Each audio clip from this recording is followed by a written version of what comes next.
professeur, la pensée, comment se manifeste-t-elle? Est-elle conformiste? Il semble qu'il y a contradiction dès le départ entre pensée et conformisme. En tout cas, c'est mon intime conviction. Je pense que la pensée, elle est forcément subversion du réel.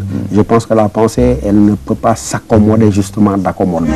Et quand je dis que la pensée ne peut pas s'accommoder d'accommodement, ça veut dire qu'à l'horizon lointain de toute pensée, il y a désir de révélation de l'être et révélation de la vérité. Et lorsque je dis qu'à l'horizon de toute pensée, il y a volonté de manifestation de l'être et volonté de manifestation de la vérité, ça veut dire que toute pensée est une pensée véritablement de la transformation radicale. Toute pensée est une pensée de la subversion et du renversement de l'ordre établi. Et j'ai envie de dire de ce point de vue-là que la pensée, elle est forcément révolutionnaire. Et même j'ai envie de dire où elle est révolutionnaire, où elle ne l'est pas du tout. Nous avons déjà dit ici même que le mal de l'intellectuel ou du penseur africain, c'est précisément ça. Il n'avait pas une prise de conscience assez aiguë de la singularité de sa propre situation. Ça veut dire que le luxe que peut revendiquer un intellectuel occidental est un luxe véritablement insultant de la part d'un intellectuel africain.